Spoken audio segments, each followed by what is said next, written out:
Atheism has a problem, a big problem, a very big problem. In fact, this is atheism's biggest problem. For a while, I've planned to engage with this video from Alex O'Connor titled Christianity's Biggest Problem. And on the weekend, I had some time and decided now is the time. But here's where it gets interesting. As I began watching, I realized he mentions Christianity's biggest problem early on. Then most of the video is reacting to Dr. William Lane Craig engaging with the problem. That's fine, but I realized that the beginning of his video was all I needed. I know what I'm going to say. I'm thinking through how to share it in an effective way to help Christians defend Christianity, but also help atheists see what the Bible says about this problem. But that is when it hit me.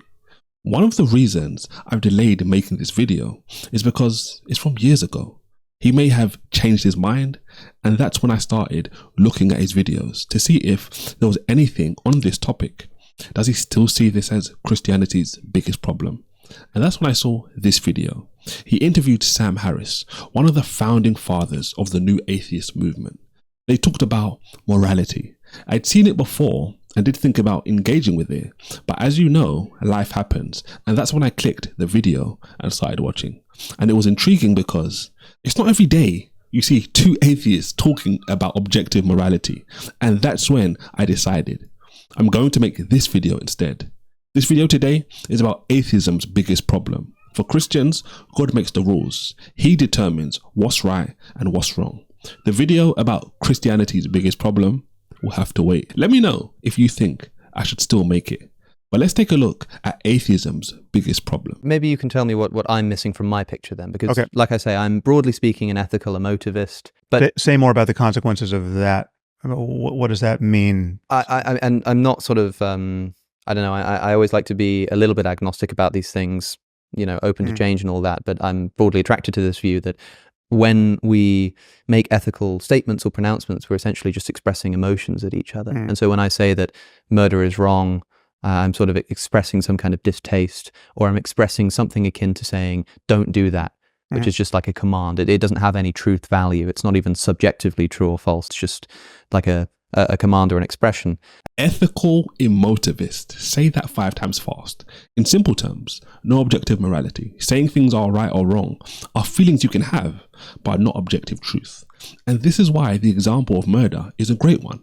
Taking a life unlawfully is something most have an opinion on. Alex says he believes that it's not wrong. He can feel like it's wrong, even say he doesn't like it, but objectively speaking, it's not wrong because there's no such thing as objective morality.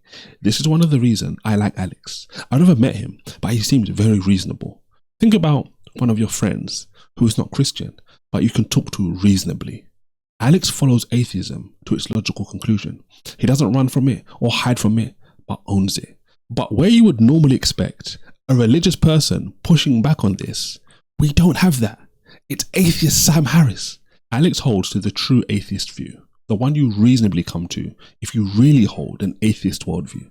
But listen to Harris's response. And so if that's the case, then this sort of ethical talk is completely different to the picture that you're painting. And so No, not really. I can translate some of that into the picture I'm painting. Alex has just laid out his view. There's no such thing as objective morality. Right and wrong are feelings. You cannot ground it in anything solid or objective. Alex then says this isn't something Sam can agree with in his worldview, but Harris objects. I can use your ideas to a certain degree. Then, I kid you not, for the next 4 minutes, they're trying to make ground in the convo. They're bringing up examples and ideas to try and flesh this out. And after this period of Sam trying to show Alex how he can use Alex's beliefs in this worldview, Alex says this. So let's say like somebody offers me the opportunity to take a pill, and let's say that in this world I don't really like music that much. Right. So I don't really care for it, whatever. And I can take a pill that's suddenly going to turn me into this great music lover where I'm going to experience this brand new joy.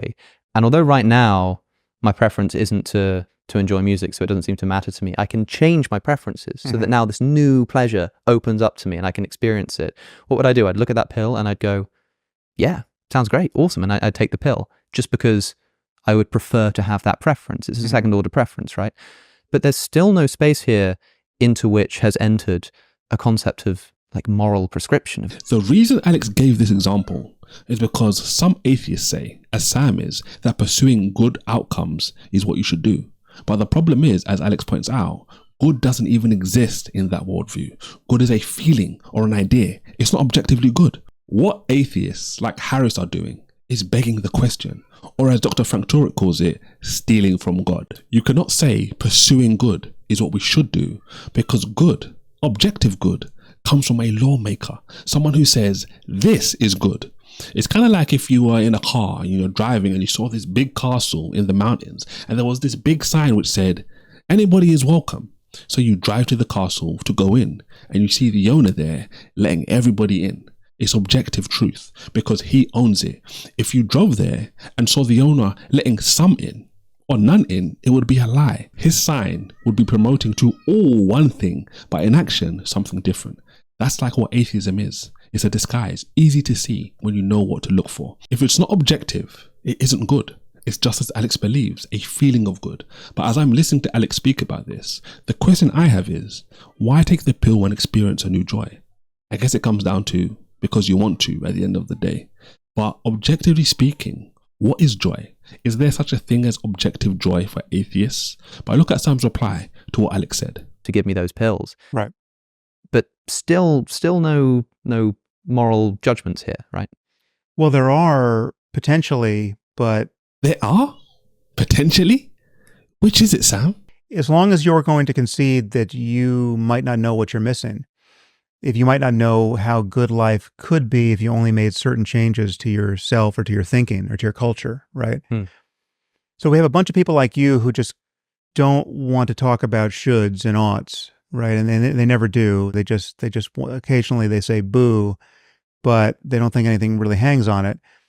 And then if it could be an empirical fact about you and your or people like you, that you're cognitively and emotionally and culturally and civilizationally closed to certain outcomes, which are available the moment you begin to play a little bit differently. I'm not sure why those would be correlated, because like this idea that, there are experiences that are available to me that I don't even know what I'm missing, that doesn't require me to believe in any concept of morality. No matter how Harris tries to build this moral tower, Alex keeps shining the light on the fact there's no foundation holding the tower up. So in reality, there is no tower, just a feeling there's a tower there. It's like the emperor with no clothes.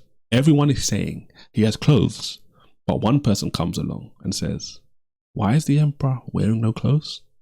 Just because you say it doesn't make it true. Alex will not let up on this, and he shouldn't, because it's the truth. And this is where Sam does something fascinating. Almost like he's thinking, Alex not believing in objective morality is absurd to believe. But I might add, without realizing, that that's what atheism leads to. The only evidence for consciousness in this universe is as consciousness, right? It's like there's no evidence in a brain. This part was excellent for Christians. Alex is showing you can search high and low. You can think of example after example, but nothing makes morality objective as an atheist. So Sam brings up consciousness. For atheists, there's no way to truly know. We are not in some illusion, imagining everything. In fact, this could all be fake and are not even real. I believe Sam tried to use this because he couldn't make any ground without conceding. Apart from someone like God, there's no way to know you are really conscious. God provides identity, awareness of what's going on.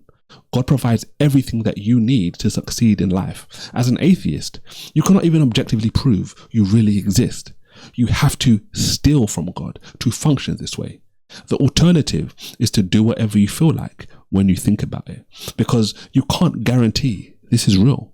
Alex doesn't let him off the hook, but look at the next example Sam gives a minute later. I'm going to compress this for sake of time, but he mentions a scenario on a new planet, for example, like Adam and Eve. There's a range of right and more wrong answers open to them as to how to maximize what I'm calling their well-being, right? And the first answer is, they could both pick up large rocks and start smashing each other in the face, right? Now, that would be a bad answer to this. It's a possible answer. It will give them some immediate feedback as to what life is like when you do that. Be the wrong way to get their well-being. Wrong way. And it just closes the door to other kinds of collaboration that we know are going to be objectively better. If better means navigating away from the worst possible misery for everyone and towards something, or in your emotivist terms, fewer booze and more yums. Now we're back to square one. What makes Adam doing that wrong or bad? Why is it better objectively for life to continue? Why is misery bad and not good objectively? Without objectivity, these words have no real meaning. They're just words being used to say nothing. Atheism cannot answer why Adam deleting Eve in Sam's world is bad objectively. It cannot even tell you what bad is objectively. If this video was good, click the like button. God bless.